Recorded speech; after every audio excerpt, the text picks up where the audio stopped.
The Spark. 3 generations of inspiration.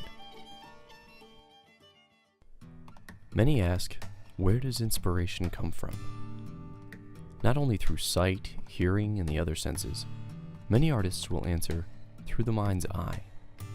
Often a spark of inspiration, the first impulse of creativity, comes from a scene glimpsed by an artist who remembers it in the mind's eye and later captures it in a full-blown work of art.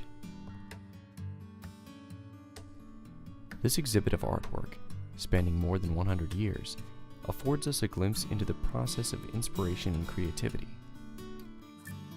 On display are pencil sketches by all 3 artists, as well as finished works. The sketches, which these 3 artists call keys, were used to create complete works of art.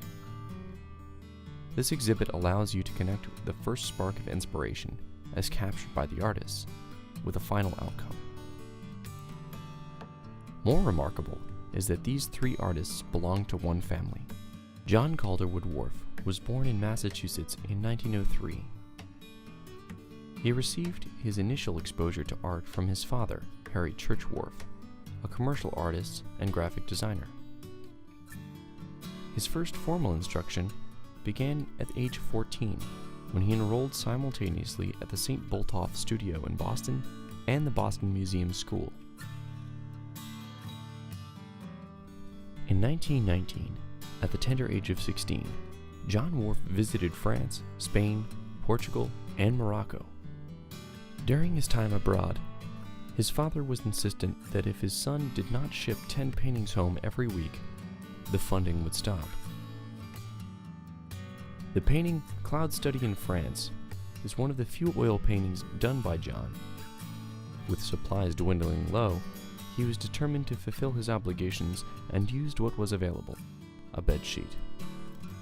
John returned to Boston during the early 1920s. In 1924, his first solo exhibition at the Grace Horn Gallery sold out. Although he often traveled in America and abroad in search of painting subjects, John Worf and his wife Vivian settled in Provincetown in 1937. John then shared his talent and methods with his daughter Nancy Worf. At the age of 14, Nancy Worf began her formal training as a folk artist, painting furniture for decorative artist Peter Hunt. For 20 years, Nancy owned a shop in Wellfleet that sold her painted furniture. She spent a year at the Boston Museum School of the Museum of Fine Arts, where she studied with Carl Zerb. Her father and her instructor, Voldian Burr-Ron, both former students of Charles Hawthorne, were a major influence in her work. Nancy then nurtured talent in her own daughter, Julia Worf Kelly. A native of Provincetown, Massachusetts, Julia grew up in an environment rich in subject matter and vivid light. Inspired by a tradition of dedicated people whose names are now well known in the world of art. Encouraged from childhood by her mother Nancy, and born a 4th-generation artist, Julia's first instructor was grandfather John Worf. She studied as a teenager with Leo Manso and Henry Kendall of Provincetown. Later, Julia studied at the Art Institute of Boston, and afterwards taught at the Brookline Center for the Arts. Her work may be seen in private and corporate collections throughout the US and in Canada.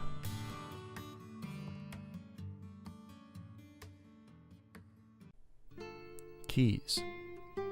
Different than a sketch, which is often planned as a studied result to capture a moment, a key is often hastily done on small scraps of paper or anything handy. As the sparks fire off in the artist's brain, the need to immediately record the information and the sensation must be sated. A napkin, shopping list, or check stub are often scribed with the vitality needed to direct the painter toward a final outcome. They are the keys that open the door to memories. John utilized his keys in multiple artworks, experimenting with the mood created by atmosphere and light at different times of day and different seasons of the year. In Nancy Worf's oil painting, West End Garden, it becomes obvious that she was inspired by a key created by her father some years earlier, one she first used as a scrap to doodle on. See the keys are all around in the exhibit, and the whole purpose of that was to draw attention to these small sparks of imagination that are gathered by the artist. And they're different than a sketch, because a sketch almost implies that you know that you're going to be doing this, that you've decided upon doing a sketch. And you have an ulterior motive, perhaps, to do the sketch because you want to do something else or just because you want to draw. But the key is something that is done with a lot of fervor and passion and a sense of urgency about it. When the artist sees something, and you can see the artist's eye, when the artist sees something, it goes not only to the brain, but to the gut. So there's this sense of drive that overwhelms you, a feeling of great need to capture the moment. And when you start the process of creating a key, a flood of endorphins goes into your brain. So it's a pleasurable experience to start to forge the key. It's something that you might do on the back of a check stub or a napkin or anything that you can get your hands on, a piece of scratch paper, the side of your hand. And those notes, those little minute gestures that you see on that little key that you've been given, that little card that you have, is a key. And so if you look at that, you'll see that it's more than just a rendering of a site. It's more about capturing the energy that you feel at that time, at that site.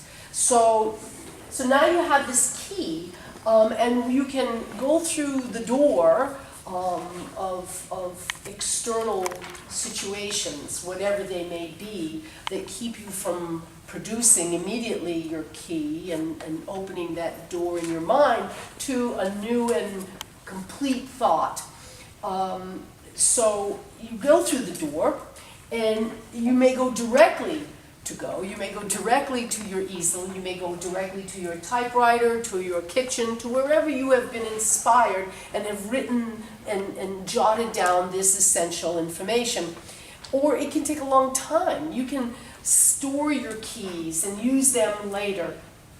When you see for me, if I see a janitor or a person of importance, male or female, and they have that great big ring of keys, it's like, wow, they have a lot of really important things that they need to open and keep locked. And so for an artist, you can do these keys and look at them years later and still be inspired by that same information that you gathered. You can recreate that sensation. Common thread. Magical light on rainy nights, stark winter landscapes, and the love of a fishing community are the things that inspired all three Whorf family artists. Each artist also used keys to capture inspiration, but their application of paint, choice of medium, composition, subject, and the very colors themselves vary within each individual.